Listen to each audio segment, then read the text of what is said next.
President Biden drops out of the 2024 presidential race. Reaction from Republicans as Kamala Harris hits the campaign trail. Plus, the state-line Chamber of Commerce hires a new leader. What plans its CEO has for the Rockford region. And a local school district wants to add to its ranks the hiring event to improve students' classroom success. Live from WTVO 17, this is Eyewitness News at 5. Good evening, I'm Mimi Murphy. And I'm Wendell Edwards. Thanks for being here. Today is the first full day of campaigning for Vice President Kamala Harris's race for the White House. She's already getting endorsements for some of the Democrats' party's most prominent leaders, including President Joe Biden, who dropped out of the race just one day ago. Christine Cordero has the latest from the White House.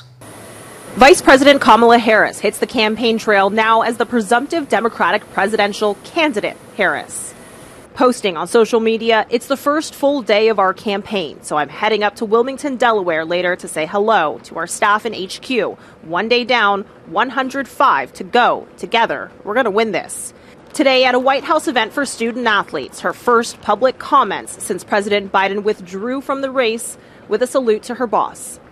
Joe Biden's legacy of accomplishment over the past 3 years is unmatched in modern history. In one term, he has already surpassed the legacy of most presidents who have served 2 terms in office.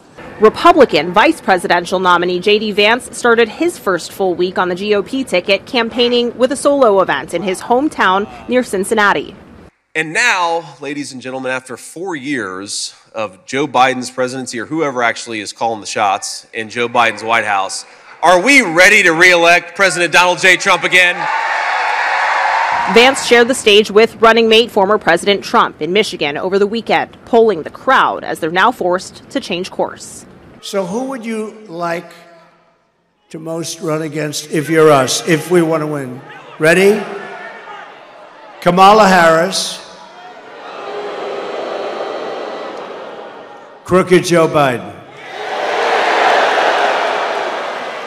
All right. I don't think we have to go too much further.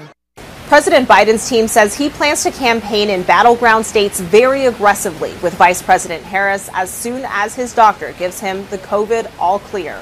Christine Cordero, ABC News, the White House.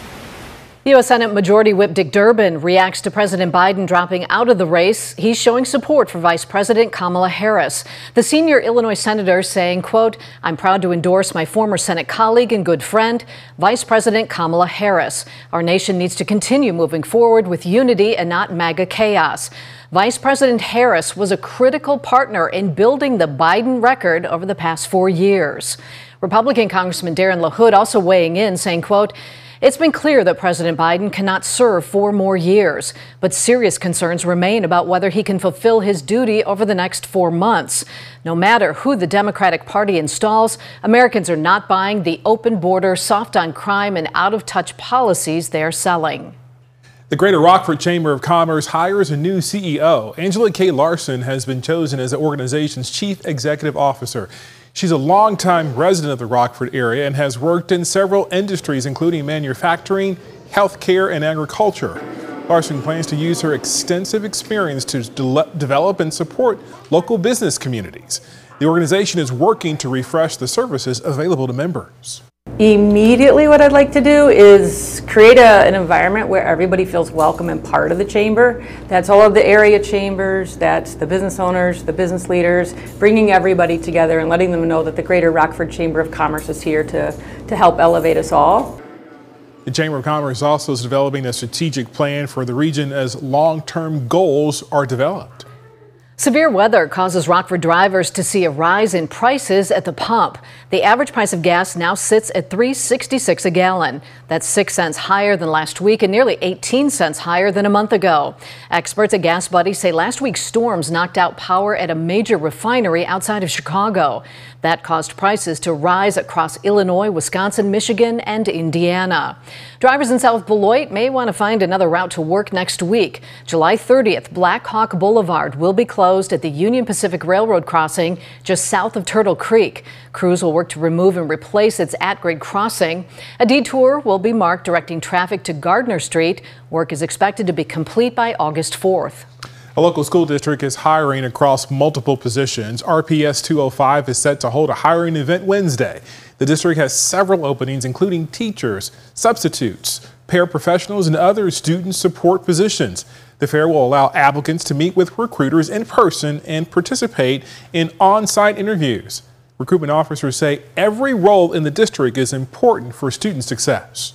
Well, all of these roles are really important to Rockford Public Schools and to student success from day one. Having a great nutrition services experience, having a great bus driver, having all of those paraprofessionals who are there to meet students, those individuals really help students be successful, again, from day one. The hiring event will run from 9 until noon at East High School's Fieldhouse. Rockford's Hard Rock Casino announces the last of its opening weekend performances. Nielsen Trust is set to perform on August 29th to an invitation-only crowd. The casino says free tickets will be available through a soon-to-be-announced event. Meanwhile, Akon will take the stage at the casino's concert venue August 30th. Hard Rock already announced that Joan Jett and the Black Hearts will perform on the 31st, and Brad Paisley will play on the September 1st. A link to purchase tickets can be found on our website, mystateline.com. Tonight, the director of Secret Service testifying on Capitol Hill. When we come back, the hard-hitting question she faced as several lawmakers call for her resignation. And coming up at 6, continuing to repair storm damage, the cleanup from fallen trees that's still causing delays for Rockford drivers. We have had a few isolated thunderstorms out there this afternoon and evening. No severe weather expected, but that storm chance continues into tomorrow. Timing that out in the first warn forecast a little later. You're watching Eyewitness News, your home team, with Mimi Murphy, Wendell Edwards, Scott Leber, and Chief Meteorologist Candace King. Tough questions on Capitol Hill today for the director of the Secret Service. She was grilled. She's testifying before Congress, specifically on the agency's failures the day of the attempted assassination of former President Donald Trump. Jacqueline Lee takes us to Capitol Hill.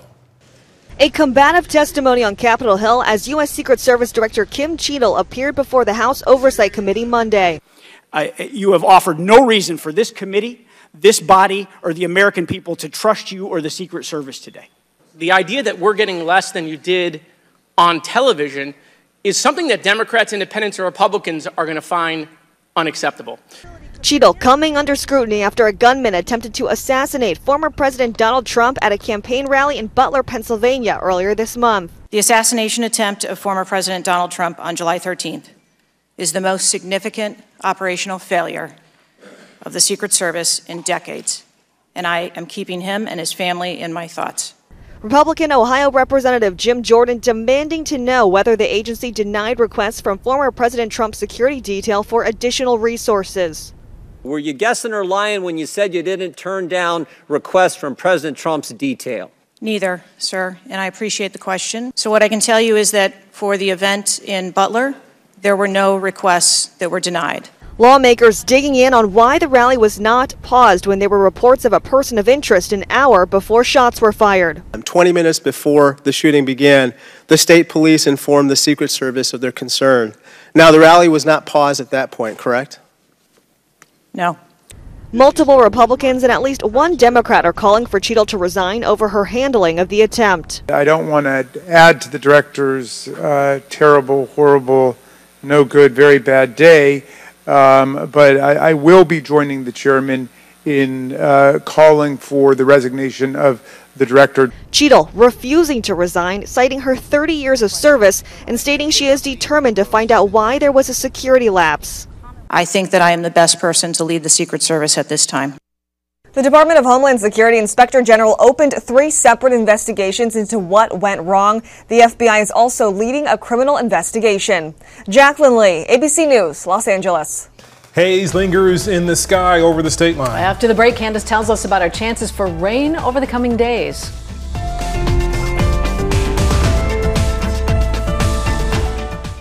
Now, your first warn weather forecast from Chief Meteorologist Candace King. Well, similar to yesterday, we had some showers and thunderstorms develop here earlier this afternoon. Most of that activity kind of working down to the south, but we are still going to see some isolated activity for the next couple of hours. And while no severe weather is expected, those cold air funnels, very typical when you have an upper level low moving overhead, actually did appear across parts of the area. This photo taken from Kathy Williams. She shared this from our First Warn Weather app. You can see the funnel cloud coming down. This was looking north in Freeport, right at the intersection of South and West Street. This was taken earlier this afternoon. That threat for really any funnel clouds going by the wayside as our showers and thunderstorms continue to decrease in coverage, but there will be some pockets of some steadier rainfall now kind of working down to the south, but you see a lot of that beginning to dissipate as we get a little bit further here into this evening. There are some additional showers and thunderstorms kind of working a little further off to the northwest as some outflow boundaries kind of expand to the north and to the south. So as long as we have a little instability still in the atmosphere, I think we may still hang on to an isolated shower thunderstorm through about 7, 8 o'clock this evening. As we start to clear things out, though, maybe in some areas that didn't necessarily see those thunderstorms form, you notice the sky has had a pretty hazy look to it throughout the day today, and that's from the smoke from the wildfires up to the north and northwest. And we may in fact see that smoke increase over the next couple of days behind that low pressure system. So what you're looking at here are those heavier concentrations kind of suspended aloft, not necessarily down at the surface, but it will keep some of those hazy skies around, and we may actually see that thicken up a little bit going into tomorrow night, and then again early Wednesday, and then again Wednesday night into Thursday. So Wednesday we might actually see a fair amount of haze behind a cold front. So a cold front comes in tomorrow night and early Wednesday. So as that dense air comes in behind it and that sinking air with high pressure, we may actually see a little more of that haze in the sky. It's yet to be seen if we actually get that down towards the surface, but air quality may become an issue over the next couple of days. Temperatures where the rain has come down have cooled off a bit. We're at 70 in Rockford, 69 in Freeport, 72 in Sterling. Last hour, that temperature sat in the low 80s. 69 for our weather watcher Terry in Genoa. Dew point sits at 65, so we've still got plenty of moisture in the air, and with that lighter wind, that'll likely lead to some areas of fog again. So fog and haze going through tomorrow morning. It'll make for a vivid sunset here tonight and a sunrise tomorrow. But as the course has been for the last couple of days, the afternoon, the heating, we get some of those showers and thunderstorms, although by tomorrow evening, I think we see a little more coverage as that cold front comes in. Now by Wednesday morning, the front will be overhead, so we may still hang on to a couple of scattered showers, isolated thunderstorm through the first half of the day, but then drier air comes in as the front passes down to the south of us. And again, some haze and some cloud cover lingering Wednesday into Thursday. Thursday, we'll see those temperatures climb back close to 80. So 64, that's where we'll head for the night tonight. Evening showers and thunderstorms. Areas of fog will be possible late. That wind will stay light here as we go through the night. Tomorrow, we're up to 83 for the afternoon. We're 80 Wednesday, Thursday, but then our temperatures will begin to warm. On the backside of that high pressure system, we get a southerly wind, ridge of high pressure building in. So what that'll do for us is bring our temperatures back up close to that 90-degree mark, I think, as we get into early next week. Now, the pattern may start to break down, so the ridge will start to break down. So you notice we've got a couple of showers and a few thunderstorms. Chances going into the weekend, we may see that actually increase a little bit further into next week, which would be something we do have to keep an eye on. Summer is still here, so it's going to return. Yeah. Thanks, Candace. Scott's in next with sports. He says the Packers were missing one very important player when they suited up for their first training camp practice this morning.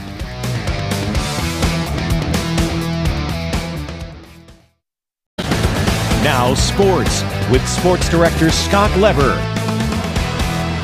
The Packers held their first training camp workout this morning. It didn't go exactly as they had planned, primarily because Jordan Love didn't suit up.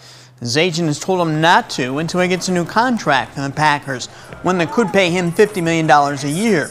Now Love was at practice, so he's there supporting his teammates, and he's also soaking in the mental aspects of camp. He's also been attending team meetings, but until he gets that new deal, he will not risk injury. Brian Gutekunst is confident this will be a short-term matter. He will not be practicing, but again, I think this is something we're all working on. I'm optimistic. These are big deals. It takes time. They're not as easy as some people may think. We're confident that he'll be out there sooner or later, and I know how he prepares, so I'm not overly concerned about that. For now, all the reps at quarterback are being split between Sean Clifford and rookie Michael Pratt.